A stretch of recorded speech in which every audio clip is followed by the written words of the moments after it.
Hello, hello. Today I'm going to talk to you guys about how to go from $150,000 a year to $550,000 a year in your land flipping business in 2026. Now, a lot of people want to scale. A lot of people come to me to scale, and I guess I've been marked as the go-to person if you want to scale your land business in 2025, 2026, 2027, so on and so forth.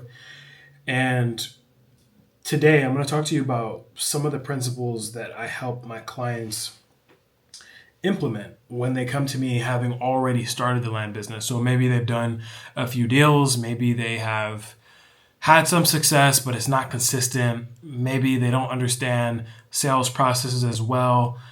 A few bottlenecks that I see, a few common bottlenecks that I see. And in this video today, I'm going to talk to you guys about those specific bottlenecks. So, number one is when you're running your business, when you're running a land business, if you're in a low six-figure level, you're still just trying to figure it out. Maybe you've done one or two deals, you don't have any team, you're just kind of like wheeling and dealing, and then it's kind of like that thing where you do a deal here, a deal there, and then by the end of the year you realize like, oh, cool, like I made six figures. But if you want to get to the $500,000 or more level, it has to have way much more intentionality behind it. And with that being said, you have to have better marketing. So better marketing for one. What do I mean when I say better marketing? You see, a lot of the marketing that I see my clients have when they come to me is just very bland, is very boring. They don't have any specific brand. They don't have anything about them that makes them different besides, hey, we can close quick, cash, and fast. That's what everyone says. But there's nothing different in their messaging. They're not calling out the seller's problem. They're not calling out an ideal person in order to be able to help that person. They're not doing that. And when you are able to call out a specific person or a specific group with specific problems, it becomes a lot easier for those people to call you back. And then on top of that, branding your marketing in a way that appeals to that person best. And then when you put this on top of going after high quality deals as well. Now, this is one of the biggest things that I see people not doing is going after high quality deals. Like a lot of people go after these really low quality deals because they think they're going to be easier, like a 10K deal or a 15K deal, so on and so forth. But when my clients come to me, we focus on going after deals and where you're going to be able to make 30K, 40K, 50K, 100K. I mean, you've got testimonials on my YouTube channel of people making $200,000 in a couple weeks. This is all intentional. It's because we're aiming after very specific properties and we couple that with really good branding, really good positioning, really good marketing, and we stay consistent with that. When you know exactly how to go after a certain kind of deal, when you know how to go after a deal that's going to make you 50 grand and you know how to market to the person who has a problem that you can solve that's going to be worth 50 grand, you couple those things together, well, then you're able to scale your business a lot faster. You see, if you can do 10 deals a year at $50,000, well, then what do you have? You continue to, you see, when you increase your ticket, you increase your margin, and then you're also better branded, the deals come a lot easier. You see, I'm not going after deals where we're trying to make 15K, 5K. That doesn't really do much for me. You want to do the least work possible and make the most money possible. I don't see any other way. And I feel like a lot of people try to work super extra hard and put extra things on this. It's not the case. You want to be able to enjoy your life. And I think that this hustle culture in America has been so much so that it's just like you're working hard and grinding away for really no reason. So it's about leverage. If I can leverage my time and do bigger deals in less time and do less deals and have less stress and have less things that I have to worry about, then that's what I should do. So that's the approach I take with the land flipping game, is doing less deals, but more profitable deals. And so when I hear people saying, oh, well, I've done 50,000 deals, so okay, well, your average profit was very, very thin on those. Maybe it was a couple $100, right? Or $1,000 or whatever it may be. It's just, I just much rather do 300 deals where the profit is 70 grand or more. And so in saying that, we focus really heavily on making sure that our branding is really good, marketing is really good, and making sure that we're aiming after deals and where we can make what the average person makes on a year-to-year basis. A lot of people also don't understand how to handle objections in the land business, and you tend to take no for an answer a lot of the time. You don't really know if a seller says, oh, well, I need to talk to my partner about it, or oh, maybe right now is actually not the best time, or just all these different objections. How do you handle them? Well, when you talk to a seller, what we do to handle objections, first and foremost, is we pre-handle objections. So when we're on the phone with sellers, we're asking, well, is there anyone that might need to sign off on this? Oh, you mentioned your wife. Would she be a decision maker in this? Yes, no. And then if they say no, they're not a decision maker. If they say no, they're not a decision maker. Well, then what you want to do is actually push a bit harder. You want to say, okay, well, usually I like to consult with my wife, or I like to consult with my partner before making any big financial decisions. This is a pretty big financial decision for you, it seems like. Are you sure you don't have to talk to them about this? When you press a seller a little bit more on their objections, you always get it out.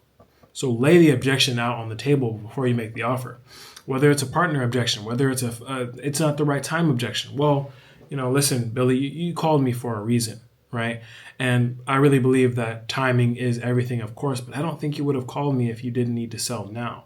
And usually when people are saying time is not of the essence, it's because they're scared. So, Billy, can I level with you here? Do you trust me, or is there something that I can do to earn your trust, or something that I can do to earn your business?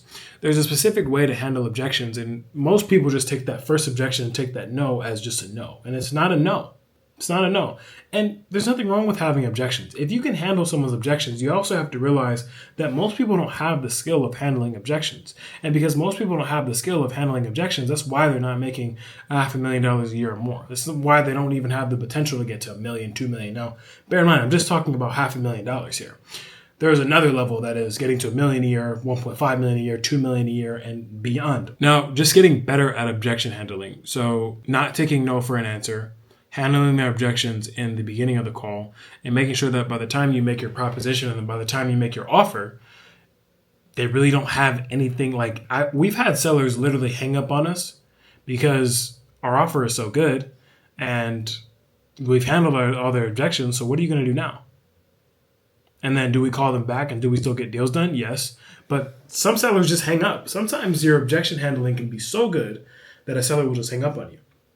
And that's when you know you're doing your job right. The next thing is just having a better operating system and knowing how to categorize your leads in the right places. When you know how to categorize your leads in the right places, meaning, okay, well, do I need to follow up here, or do we need to talk to a broker here, or does this need to go to title? I've seen CRMs that are just all over the place. I've seen YouTube videos in CRMs. I've seen all kinds of crazy things in CRMs that just quite frankly should not be there. And so just organizing your operating system to the point where it is positioned for exit velocity. When I say exit velocity, I mean selling your properties as quickly as possible. You want to position your properties to sell as quickly as possible.